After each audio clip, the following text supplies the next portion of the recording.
It's a real pleasure and an honor, Madame, Generals, ladies and gentlemen, to be with you today. It's really a pride and a real pleasure to address the future of the Portuguese armed forces. This is very stimulating, and I hope my speech will be also stimulating for you.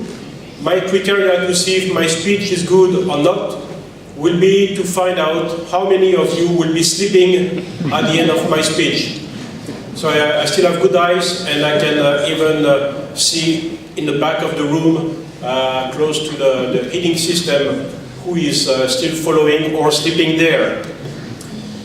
So this is the outline that I propose to follow today to discuss leadership and new technologies. I believe that we have to agree first on what is leadership, and then we can discuss about the ways the new technologies are going to affect leadership. But first of all, what will be the future world? What will be your world in which you are going to be future leaders? I do not like to say that our world is or will be more dangerous, more unstable, or more unpredictable than it used to be. After all, humanity faced two world wars during the 20th century, making dozens of millions of casualties, and 2 nuclear bombs were dropped. So that was a very scary and deadly world. And we hope that the future will not be as deadly as it was in the past. So I will not describe in detail what will be our world in 20 years' time. I will only highlight some key features, and some of them will be in bold characters because I believe they have an impact on the leadership. For sure, the future world will be different because it will be shaped by very strong trends like globalization, climate change, urbanization, extreme poverty, indirect contact with wealthy areas, depleting vital resources like water or fossil energies. It will be unstable because the rules of the game, I mean the way to settle international disputes, will be deregulated. For major powers, and we start to see it as of today, openly using violence to solve issues will not be illegitimate anymore. It will be one way among others to achieve objectives, as it was 1 century ago in 1914. Never forget history. It contains valuable lessons, even when we are entering the old technology era. That future world will be also hyper-connected, and it will be extremely dependent on information technologies. That data will be massively exchanged and manipulated. Good data will give you the advantage. Bad or no data will leave you in big trouble.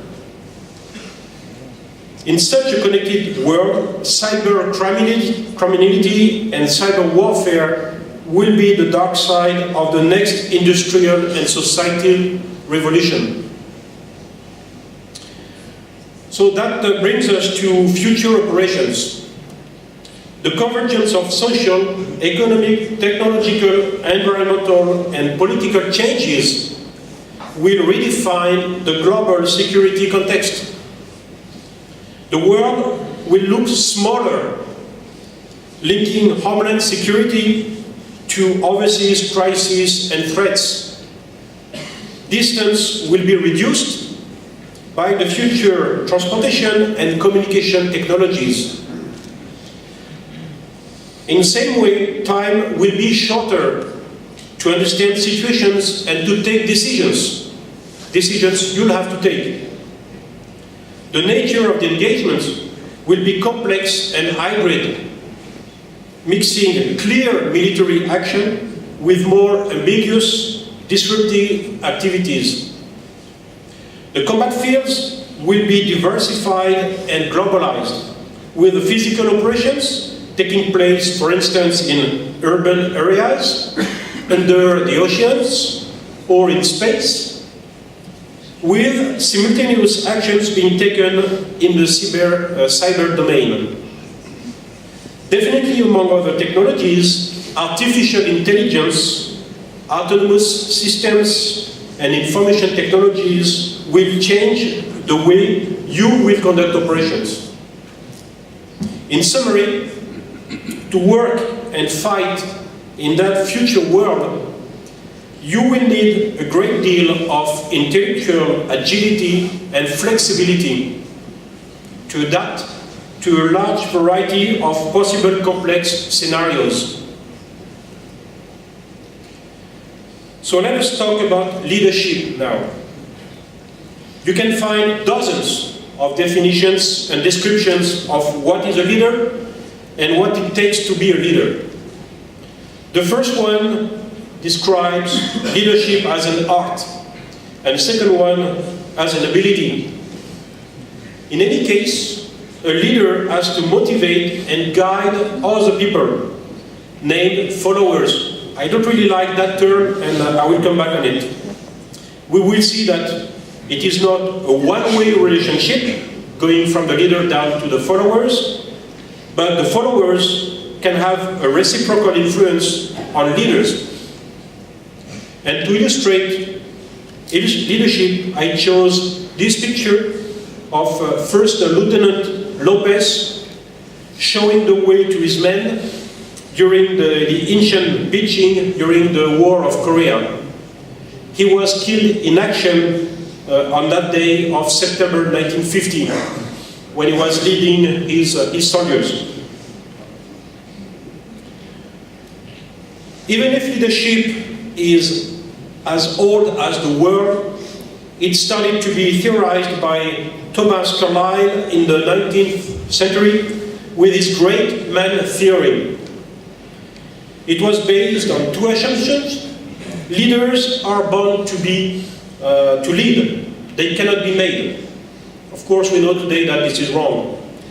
Leaders arise when it is dramatically needed during wars, for instance. So that's the theory, sustaining, supporting the career and the life that very famous characters had to follow later, like Napoleon or Churchill, for instance.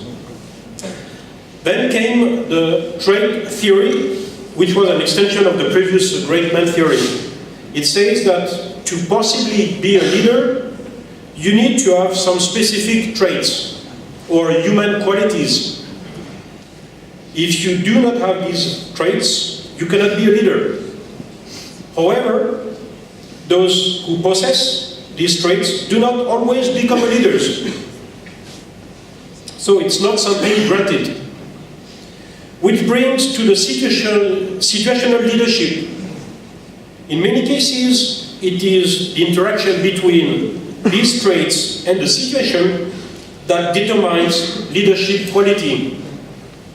I will quote US General McChrystal, who led the campaign in Afghanistan in 2008, and he said, "Leadership is the result of the interaction between leaders and followers. Every situation is different and requires different leadership traits." In the working sector, we often talk of two sorts of leadership: transactional and transformational. The transactional leadership style is commonly found in the military. It works in structures where there are well-defined rules, roles, processes, and tasks. Rewards and punishments are part of it. That's the transactional leadership, which could be illustrated by that picture down there. And the transformational leadership emphasizes employees' initiatives and does not rely on hierarchy. It is more based on emotional intelligence. In other words, the leader's ability to use empathy to motivate his followers. This is more the startup spirit. And that's the good guy you can see here with his staff applauding behind just because he's a great transformational leader. So to finish with the different theories, one word about leadership and management. Although the two terms are sometimes equally used, they do not name the same concept. Leadership involves creating and articulating a vision and inspiring others to want to work toward that vision. Management, on the other hand, is more the day-to-day function of supervising the work needed to achieve the objective. So leadership has a bigger dimension than management. So let us concentrate on military leadership. As just said, as future leaders, you will see different styles and you will have to exercise different types of leadership. That would be your life. Obviously, recruiting sergeants, like the slide on the left, and 4-star general officers have drastically different ways to lead their people. Just because the people they are talking to are drastically different. You don't lead soldiers as you lead a staff of general officers. In the same spirit, during your officer career, you will meet different leadership situations. As an infantry lieutenant, for example, you will be leading a platoon in potentially very hostile areas. You will do it with your voice and your gut. And your people will follow you only if you show strong determination. As a 2-ship flight leader, you will brief and lead your women in a high-tech arena. Your women will follow you if you demonstrate an excellent tactical situation awareness and a strong system knowledge. It will not require a lot of talking on radio in flight. As a Navy captain, you will have the huge responsibility day and night to keep your ship and your crew safe and ready to fight. Your crew will support you if they know that you care about them.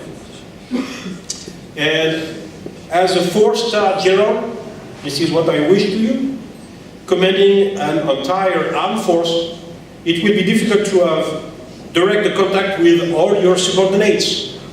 So most of the time you will exercise your leadership through your staff, but you will have to make sure that the entire armed force gets and understands your vision.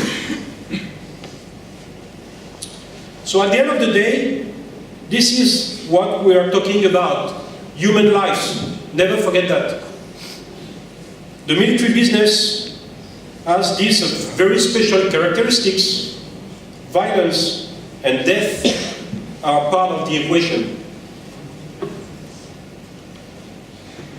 So to summarize all this discussion about leadership, this is a set of traits I selected that I believe necessary to possess to be a decent leader in many circumstances.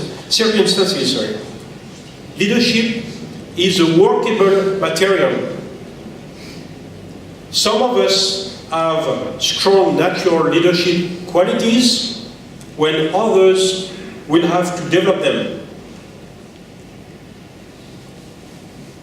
And leadership remains an interaction between human beings, interaction highly influenced by personal and external factors. So in short, these external factors are, first, the organization. That's what's between the chief and the subordinates. The organization, the communication means, the processes, and the environment. The organization in which you and your subordinates evolve. For instance, in a small organization, your style of leadership will be direct, because you can meet people and you can talk to them. The communication means this is key. If you want to be recognized as the leader of an entity, you need to pass your vision. You need to explain your project. You need to motivate your entity. For instance, the communication effect that you can achieve if you communicate by mail only will be completely different than if you communicate by video, just having a moving picture. The video will better allow you to show your determination and your enthusiasm to your people. The process is then, in order to organize your command, you need to set up processes, such as regular meetings, for instance. The way you organize your leadership will condition its effectiveness. And finally, the environment. As explained before, if you are in a very hostile combat environment, you will not exercise your leadership as when you are conducting staff planning works, for instance, in the headquarters. And tomorrow, technologies are going to have an impact on most of all these personal and external factors. So what are these technologies? Some of them will directly affect your own personality, when others will change the fighting environment. And consequently, you will have to take them into consideration to exercise your leadership. The first of them will be artificial intelligence, combined with data science, what we call big data. Artificial intelligence can be defined as the ability of computers to perform analytics tasks normally requiring human intelligence, such as visual perception, speech recognition, decision-making, translation between languages, etc. Artificial intelligence works with a huge amount of data and complex algorithms that allow the machine to learn about the tasks that it has to do. For instance, artificial intelligence is already used to do human facial recognition. For the moment, artificial intelligence is very much dependent on human involvement, as computers have to be fed by data selected and given by human beings, and as algorithms are designed by human beings. That's the nowadays situation, and we are at a very basic stage of development of the artificial intelligence. The second breakthrough technology will be in the field of simulation, especially when it mixes live, virtual, and constructive training. To illustrate LVC training, let us consider something I know very well, because that was my young age, the basic air-to-air intercept training, two ships training to conduct intercepts. If you do it the live way, to do your exercise, it takes two real aircraft, one being the fighter and the other one being the target, and you fly the intercept. If you do it the virtual way, all the action is on the ground, in the simulator, and the intercept is made on a target which is generated by the simulator. If you do it the constructive way, that's when you start mixing real life and virtual things. It takes only one aircraft, in which you have the students, with in the backseat the instructor, one real aircraft, and the intercept will be flown against a virtual target that is generated in your radar scope by the backseater. So you will fly your intercept against a virtual target which is only depicted in the scope of your radar. Of course, at the end of the intercept, when you get into visual range, there will be no real aircraft to intercept, because it was a virtual aircraft. Unless, if you are equipped with a helmet-mounted sight, on which a three-dimension picture can be projected. So you'll see on your helmet a virtual aircraft as you are closing and finishing your intercept. Just to illustrate all the combinations that you can make between people training in the real life, people training in simulators, and virtual players, targets, enemies generated by computers, and all being connected and being able to train together. It's still a very difficult process to achieve today. It takes a lot of communication and a lot of bandwidth, so it's still a little bit heavy for what we can achieve today, but within 5-10 years maximum, it would be possible to connect dozens of simulators together with aircraft, with battle tanks, with ships, and it will be possible to mix reality and the virtual world. Let us talk now about neuroelectronics and cognitive science. This is based on brain structure, human brain structure, and cognitive architecture. Neuroelectronics will allow the development of components, of chips, that can efficiently implement brain-like algorithms. And you can interface this neuroelectronics technology directly with what we call biological wetware, that means human being, brain, real brains. And the idea is to develop very high speed and very low power chips inspired by human neurons, which will significantly accelerate data analysis. And that will be, of course, of great use for decision making and for future leaders. Now, the following technologies are technologies that are going to change the way we conduct military actions and operations. And you, as future leaders, you will have to play with those technologies. You will employ them. As tomorrow leaders, you will see more and more autonomous systems appearing on the battlefield. Current unmanned systems, such as reconnaissance UAVs or counter-explosive device robots, have a limited autonomy. They are remotely piloted. Actually, the man is still behind the machine. They mostly carry out very demanding missions, like gathering intelligence for hours and hours, or very dangerous missions like demining.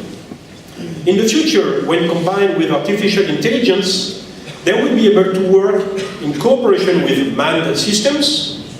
They will be able to develop their own patterns, and probably they will be able to engage targets that they have identified with their own sensors and classified as hostile with their own analysis algorithms, with the man in the loop or without the man in the loop. Networking, IT, Internet of Battlefield Things, that's the next technology I want to address, encapsulate all the connectivity that will shape the way to conduct tomorrow operations. All the players, from the operation commander at the top, at the strategic level, to the soldier on the battlefield, will be connected in live, in one way or another. Key issues will be the bandwidth that will be available to exchange massive information, the type of interface that will be used to present the information, and most of all, the methodology that will be used, ensuring that everybody remains at the proper level of responsibility. The 4-star general doesn't need to do what the soldier has to do. And I will finish with the augmented soldier. The augmented soldier is partly related to the previous point.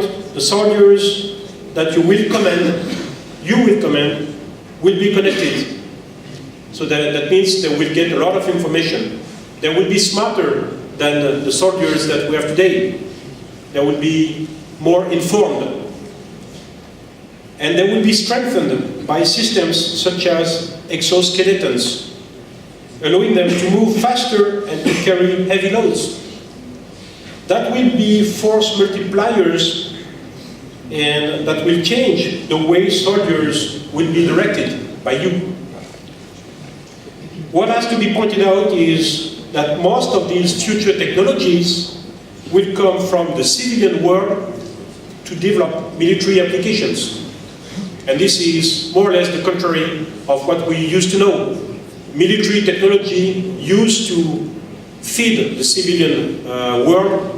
Now we see more and more the contrary happening. Startups, development, and what they're developing are more and more influencing what we do in the military.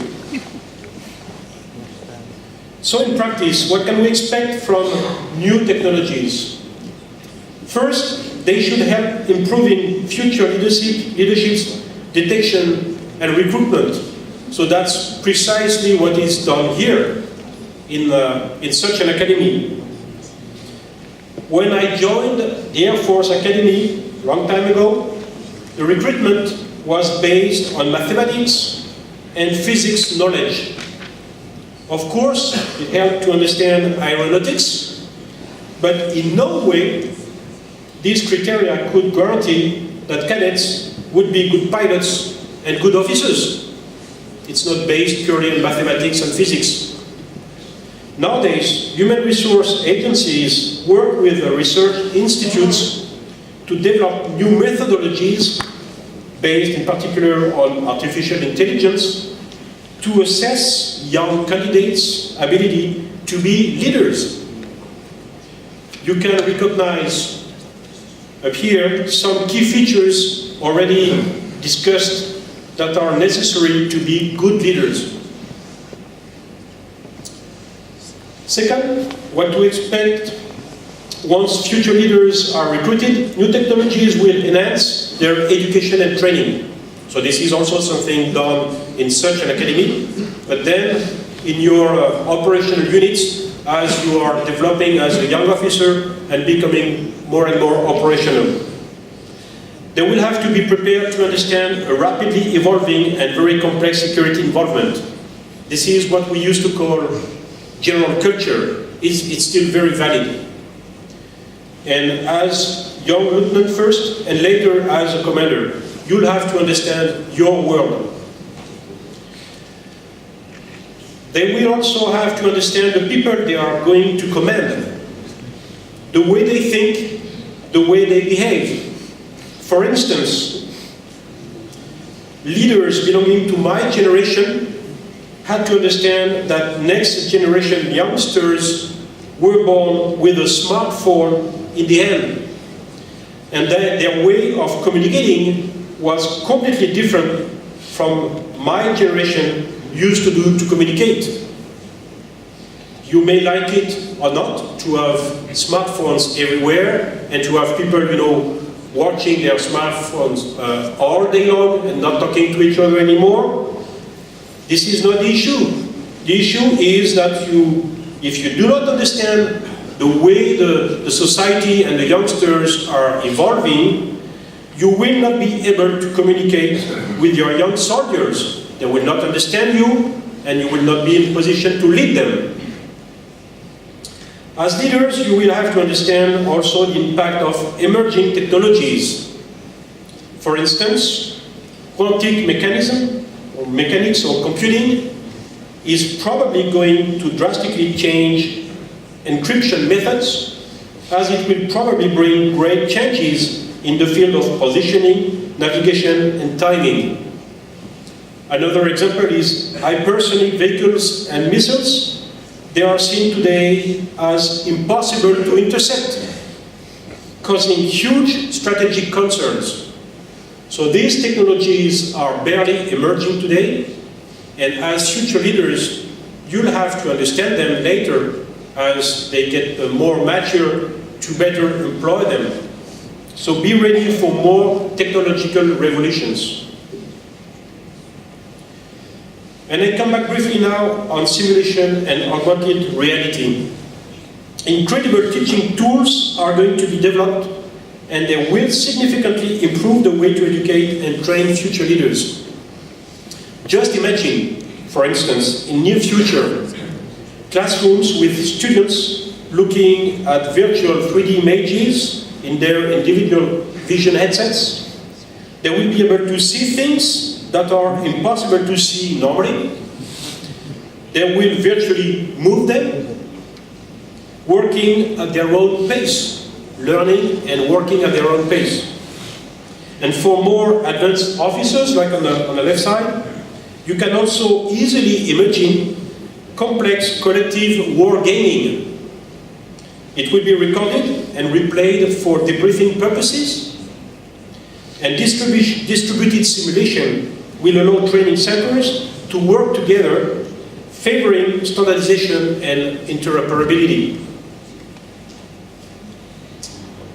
And the third point I wanted to address, I believe new technologies will directly modify the way leadership will be exercised. Decision making first, at the tactical level or at the strategic level, will be influenced by artificial intelligence. Powerful machines will treat millions of data that, as a human being, you just cannot digest. If correctly tuned, these machines will provide future leaders with at least sound data analysis and visualization, and at best, with smart recommendations and wise courses of action. Then the hyper-connectivity world will also flatten the chain of command, as I said, possibly connecting the 4-star general to the platoon on the battlefield, which is not recommended. Future leaders will train their people differently. You will have the responsibility to train and to equip your people as leaders. Powerful networking and simulation will open new possibilities to raise the level of your people and your staff in the future. And finally, machines will be more and more integrated into everyday operations. Future leaders will have to fully understand risks and opportunities offered by the machines. They will have to learn how to best manage human-machine teaming. So let's focus on decision-making for a minute. Reconnaissance, information gathering, data fusion will be key to plan and conduct operations at all levels. The battlefield will be full of manned and autonomous systems, from satellites to micro UAVs, and they will be largely connected together. These systems will assess and interpret vast amounts of sensor and intelligence data to produce actionable information and recommendations to the warfighters. User-friendly interfaces incorporating 3D imaging will help to understand very complex operational situations and to facilitate the decision-making process. Artificial intelligence, as already said, will be central. And probably for those of you who are sleeping, they will be replaced by intelligence artificial at that stage of my briefing. There are a lot of discussions among specialists about when machines will be able to have logical and well-documented discussions with commanders. That's that picture here. Such interaction as here is probably not possible before 10 to 20 years. It's very difficult to predict when artificial intelligence will be able to duplicate and reproduce human type of thinking. Currently, machines are mainly able to do data mining, Well, that means searching in a vast quantity of documents and materials to extract information according to given criteria, labels, and to present them with some kind of analysis, such as establishing connections between the different pieces of information. So that's typically the kind of drawing layout you can get depending on what type of information you are looking for.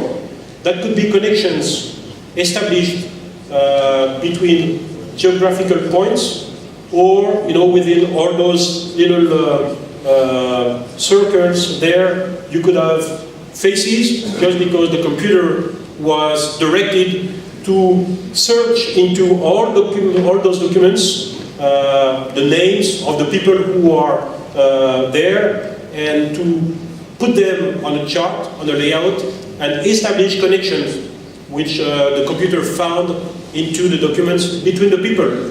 And sometimes it could be very interesting, because you could discover connections that you couldn't see just because the information was definitely too big and too vast, and the computer was able to discover one specific connection between two people or between two countries. And that could be very useful for what you have to do. That's another layout. This one is about air transportation, and this is a geographical presentation of connections between the different continents. Just to give you an idea of what artificial intelligence is already capable to do today. But at that stage, it's only presenting a situation, and you have to draw the conclusion. The human beings still have to draw lessons and conclusions from what it is presented. The next step is when the machine and the artificial intelligence will be able to give you conclusions and recommendations. One word about the operation chain of command, very quickly on this one, to make sure it starts from the top level, the political level. That's the way to conduct operations today. It goes to the military strategic commander, giving military goals, translating political objectives into military goals, and then it goes to the operation center, which is normally on the theater, and then you have the different components. With a lot of ISR sensors on the battlefield, between connected together, there will be all of them into a huge shared information bubble. What will be very important, what will be key, will be to organize the way the information is circulating between those different levels. Otherwise, it will be a mess. And if, as time accelerates, as the operations are going faster and faster, there will be the temptation to cut into the corners and to have, for instance, the strategic commander talking directly to the components, and sometimes talking directly to the special operation unit on the field or the fighters in the air. And if the feeling of mastering time and mastering information goes up to the political level, to the political power, they may be also tempted to mess directly from the political level down to the military business. This is something we have already seen with nowadays technology. So with tomorrow technology, it will be even easier for top leaders to mess directly with the tactical level, which is not good, and keep that in mind. Okay, I will finish my presentation with some warnings. First, the issue of trust in technology. Artificial intelligence is already a very controversial concept. At the current early stage, it is still very human-dependent and subject to human distortion when it is supposed to bring core impartiality in data processing.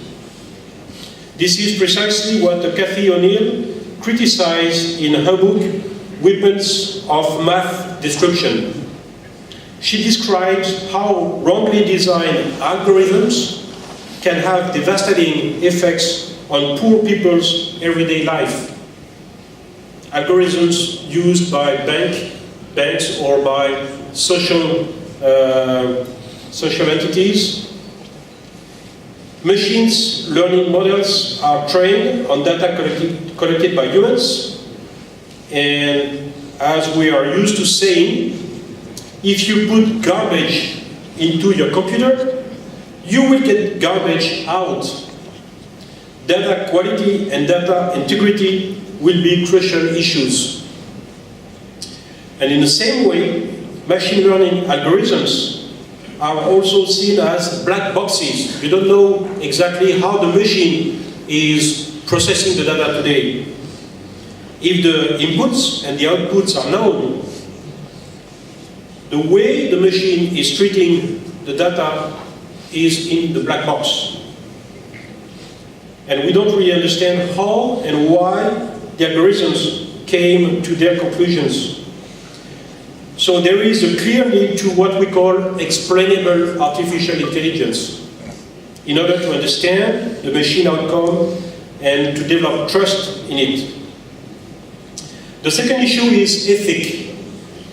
As military leaders, you are entitled to order offensive actions, possibly causing the death of your enemies, to achieve legitimate objectives given by our political masters. The question of the legitimacy of the killing will be raised when it is accomplished by a completely autonomous system or based on artificial intelligence reasoning. If the man is not in the loop anymore, there will be definitely ethical questions that will be raised. The next issue is related to the previous one.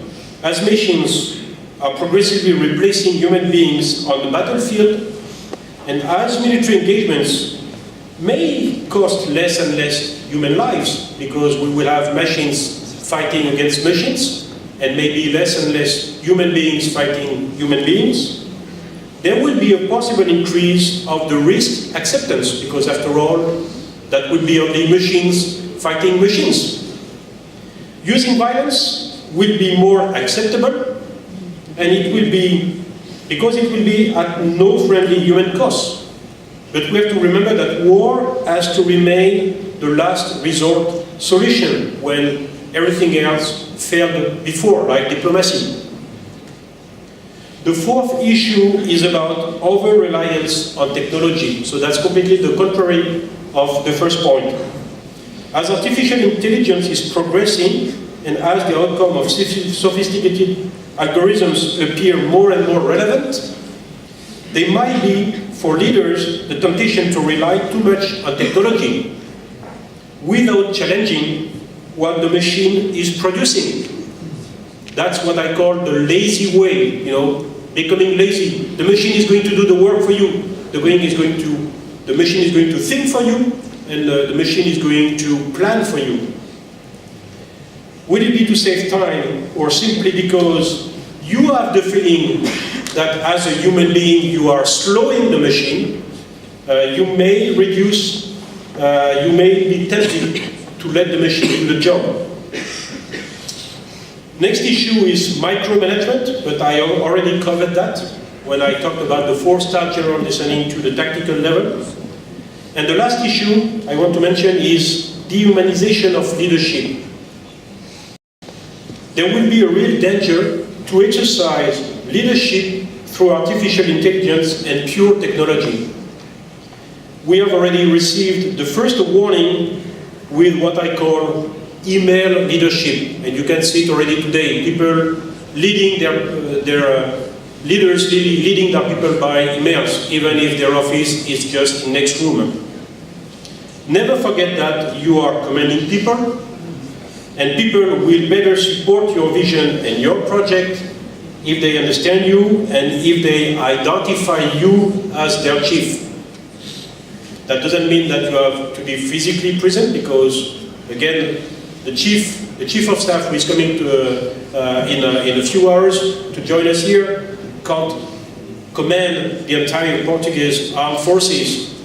So he has to rely on staffs, and he has to pass his vision using different tools, like letters, like videos, like meetings, when he goes to visit units and to pass messages.